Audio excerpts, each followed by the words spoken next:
Hola curiosas y curiosos, ¿sabías que en la Edad Media había una enfermedad que te hacía bailar? ¿Sabíais que esa enfermedad provocó el terror de media Europa? ¿Habéis oído hablar alguna vez del baile de San Vito? Soy JJ Priego, esto es Historias de la Historia y con el vídeo de hoy se os van a poner los pelos como escarpias. Ya sabéis, aquí se cuenta la historia de otra forma, así que si queréis saber más, acompáñanos.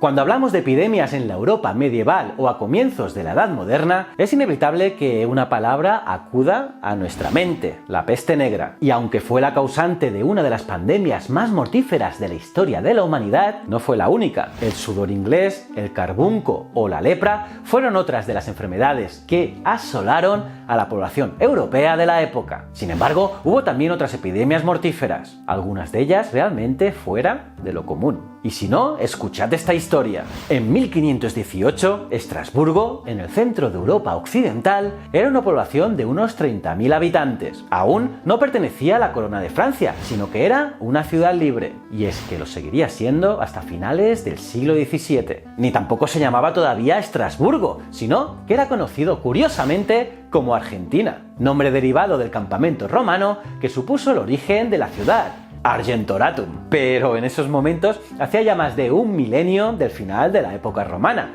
y desde Estrasburgo se propagaban, gracias a la imprenta, nuevas ideas que revolucionarían la historia de la religión en Europa. Precisamente en ese mismo año de 1518 comenzaron a publicarse en la catedral de esa ciudad los escritos y tesis de Martín Lutero, que por cierto sé que os debo un vídeo después de hacer este de aquí. Pues bien, pronto, muy pronto, las iglesias de la ciudad serían de las primeras en consagrarse al culto protestante, y quizá el movimiento religioso y el fervor de las nuevas ideas humanistas tuvieran que ver en esta historia. La cuestión es que aquel verano de 1518, una mujer llamada Frau Trofea comenzó a bailar de forma convulsiva por las calles de la ciudad. No había ninguna música ni un motivo aparente para aquel frenesí danzador, pero la tal Trofea no cesó de bailar en todo el día ni en los posteriores. Poco después, un vecino se unió a aquel baile sin sentido, y después otro y otro y otro y otro. Una semana después, una treintena de personas bailaban junto a Frau Trofea,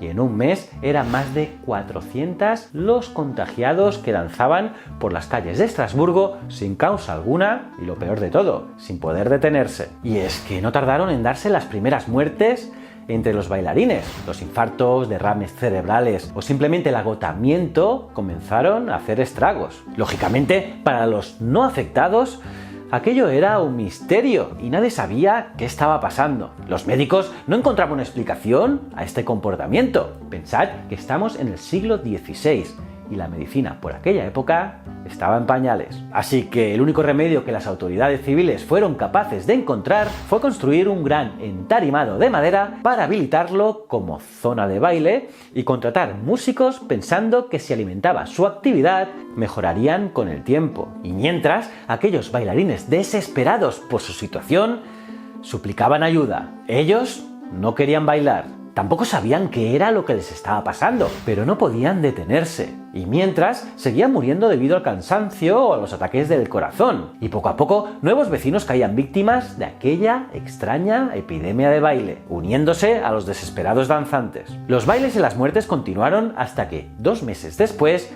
a principios de septiembre, la plaga de baile terminó tan súbitamente como había comenzado. Nunca se conoció su causa.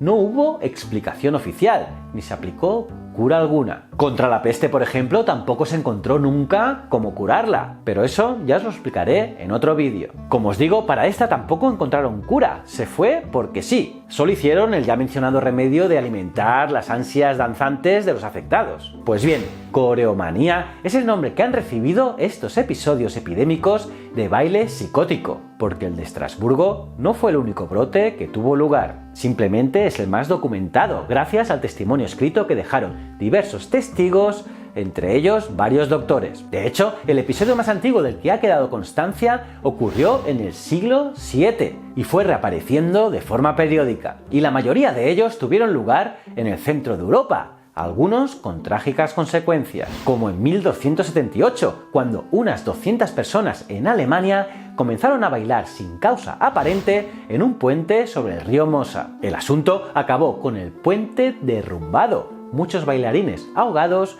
y los supervivientes llevados a una cercana capilla dedicada a San Vito. De ahí cogió la coreomanía su nombre más popular, el llamado baile de San Vito. Sin embargo, la aparición más extendida y multitudinaria que esta plaga tuvo lugar fue en 1374. Comenzó en Aquisgrán, Alemania, y pronto se extendió por todo el país, Colonia, Frankfurt, Metz y por los países cercanos, llegando a Flandes, Luxemburgo e Italia. A día de hoy sigue sin conocerse la explicación para este fenómeno, un fenómeno que, como os digo, cesó repentinamente a mediados del siglo XVII, época en que se produjeron los últimos brotes. La hipótesis más aceptada actualmente es que se trataba de una histeria colectiva como respuesta al estrés causado por las épocas de hambruna y enfermedades, que provocaba una psicosis masiva. Bailar hasta la muerte, una respuesta sin duda curiosa ante la miseria de la Europa medieval y posmedieval.